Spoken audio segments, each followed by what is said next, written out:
Salut, bine v-am găsit, sunt Marius de la Burgat.ro și Testaria și vă invit să urmăriți în continuare review-ul smartphone-ului Galaxy Note 3 și prezentarea ceasului Galaxy Gear. Este un tandem foarte interesant care se adresează pasionaților de tehnologie. Din punctul meu de vedere este cea mai reușită combinație de gadgeturi de până acum de pe piață. Samsung Galaxy Note 3 și Samsung Galaxy Gear funcționează ca o singură unitate, funcționează ca un singur gadget. Practic ceasul este legat la telefon prin intermediul conectivității Bluetooth. O să vă arăt cam cum funcționează în minutele care urmează, însă mai întâi o să vă prezint smartphone-ul. Din punctul meu de vedere este cel mai dotat smartphone pe piață la ora actuală.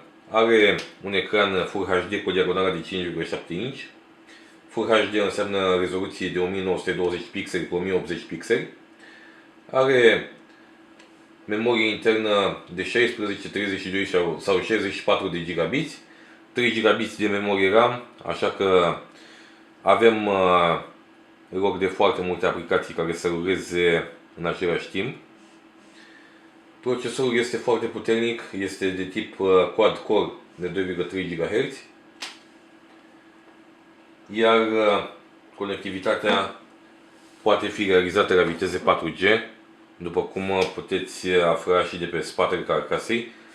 Carcasa care pe partea din spate este formată din piele, este plăcută la atingere, este ușor, conferă telefonului un aspect business, este cu adevărat un telefon business și este foarte ușor de ținut în mână, cu toate că nu este un telefon de dimensiuni mici. În ceea ce privește alte dotări care cu siguranță atrag atenția pasionaților de tehnologie, avem de-a face cu o cameră principală de 13 megapixeli însoțită de un blitz, o cameră secundară de 2 megapixeli, sistemul de operare este Android 4.3. Avem mai multe aplicații preinstalate de la Samsung. Avem știri, asistentul pentru mers, S-Heart. Avem o aplicație instalată pe ceas, pe Samsung Galaxy Gear. O să vă arăt în următoarele 2-3 minute. Însă mai întâi, haideți să vă arăt și principalele elemente de pe Samsung Galaxy Note 3. Pe partea din față, așa cum ne puteam aștepta, găsim ecranul cu diagonala de 5,7 inch, v-am mai spus rezoluția Full HD. În partea de jos avem butonul pentru Home. Avem în partea de sus difuzorul, camera 2 megapixeli și un senzor pentru iluminare. Ecranul este foarte ușor lizibil în lumină solară sau în lumină artificială. Pe partea de jos mai găsim două butoane virtuale, butonul pentru setări și creare de directoare sau adăugare de aplicații și widget-uri și butonul Back, întoarcere la meniul anterior. Este un telefon cu un design simplu pe partea din față. Pe partea dreaptă avem butonul pentru pornire, închidere smartphone sau pentru blocare ecran. Pe partea de sus mufa jack de 3,5 mm. Pe partea stângă avem butoanele pentru volum.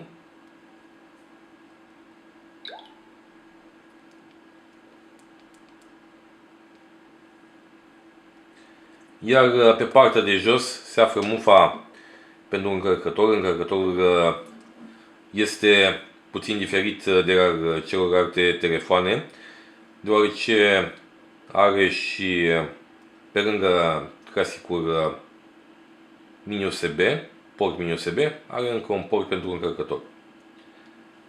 Găsim și un difuzor de dimensiuni generoase. Iar tot în partea de jos se găsește, era să spun slotul, nu slotul, căci nu ar fi foarte corect, se găsește pixul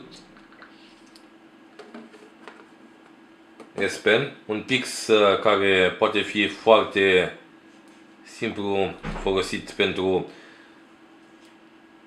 a accesa tot felul de funcții care mai interesante și pentru, iată, poate fi folosit și fără a atinge ecranul. Notița acțiune. Ok.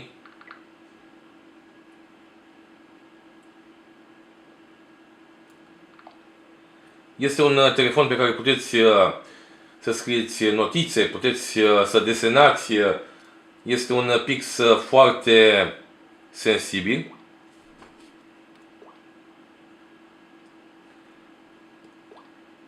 Voi realiza o notiță.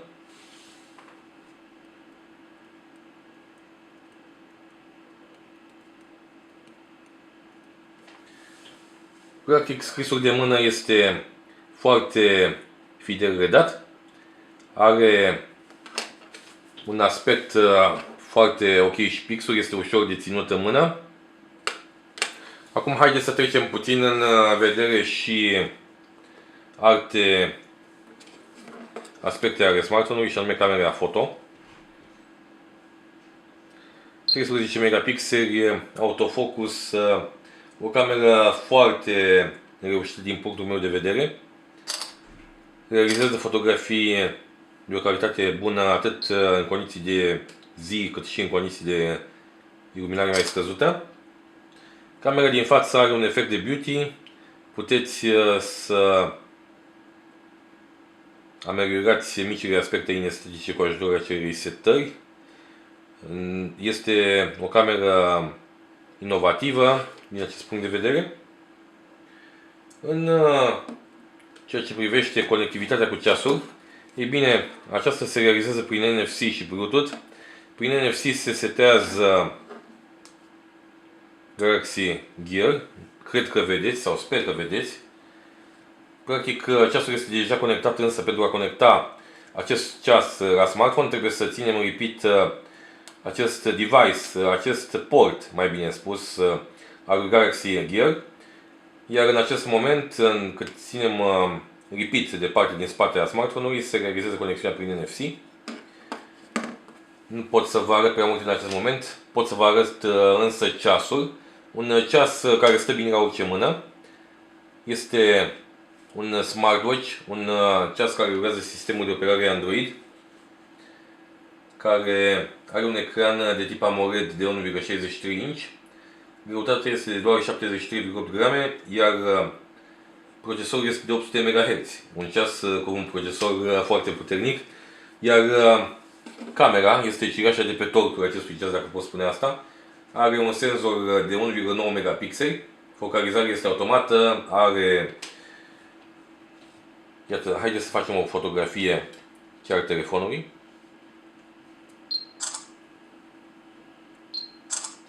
Poate realiza și scurte clipuri de până la 15 secunde sau chiar mai mult, dacă nu mă înșel.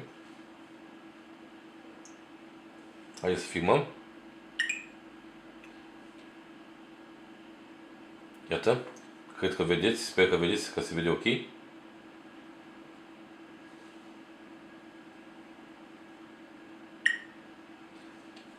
Calitatea atât a clipurilor cât și a filmelor este foarte bună, deoarece smartwatch-ul, în ciuda dimensiunilor mici ale device-ului, este deosebit de dotat. Memoria internă este de 4 GB, este încăpătoare. Iar printre alte, haideți să scot totuși de la mână ca să vedeți mai bine ce se află pe ecran. Printre alte aspecte interesante, menționez și perioada de standby de aproximativ 150 de ore. Iar perioada de utilizare tipică, dacă îl țineți aprins sau dacă îl folosiți în continuu pentru a vă conecta la Galaxy Note 3 și pentru a accesa fișierele media ale smartphone-ului sau pentru a apela pe cineva prin intermediul smartwatch-ului, perioada de utilizare este de până la 25 de ore. Puteți lua notițe vocale de până la 5 minute. Aceasta este una dintre dotările cele mai interesante. Înregistrările sunt trimise automat pe dispozitivul mobil atâta timp cât Gear este conectat prin Bluetooth la Note 3. Avem un control media prin intermediul căruia putem asculta pe telefon fișiere, dar le putem controla prin intermediul smartwatch-ului, iată. Putem să setăm sonorul.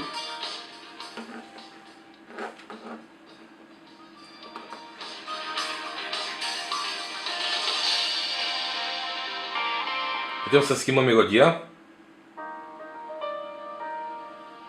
Și așa mai departe.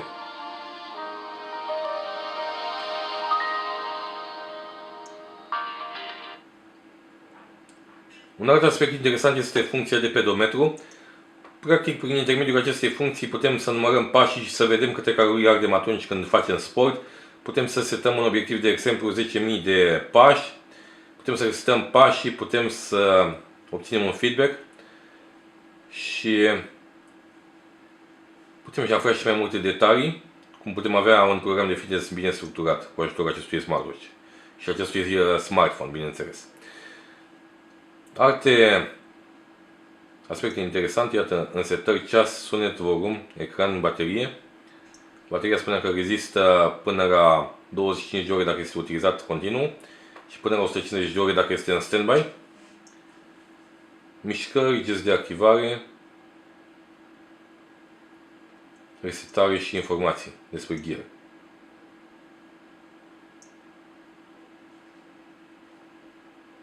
Ecranul funcționează foarte bine și din punctul meu de vedere este extrem de reușit.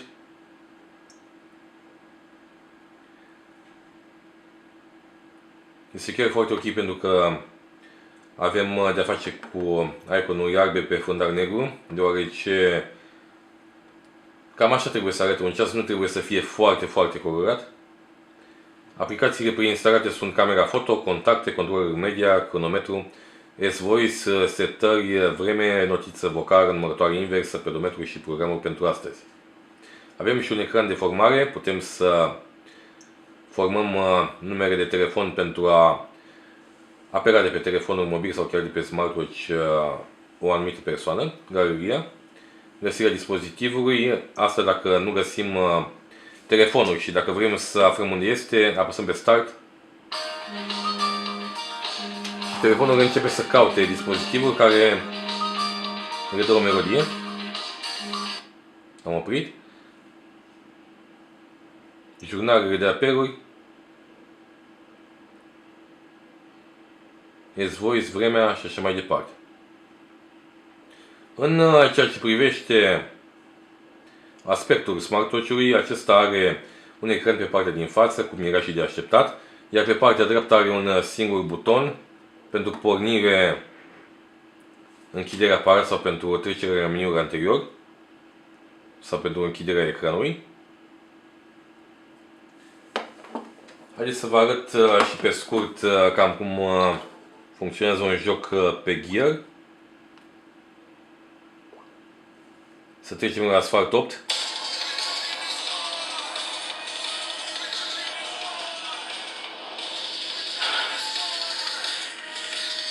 Jocul este încarcă foarte rapid, după cum era și de așteptat.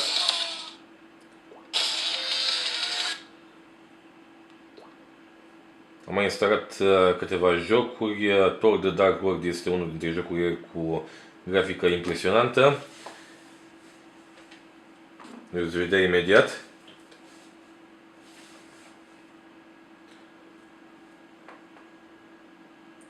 Între timp o să vă spun câteva mici concluzii ale acestui review. Samsung Galaxy Note 3 în tandem cu Samsung Galaxy Gear formează o pereche excelentă. Se adresează tuturor pasionaților de tehnologie și cu siguranță că printre voi se numără foarte mulți care doresc să aibă un astfel de gadget sau un astfel de tandem de gadgeturi. Eu cel puțin sunt printre cei care își doresc să aibă un astfel de telefon.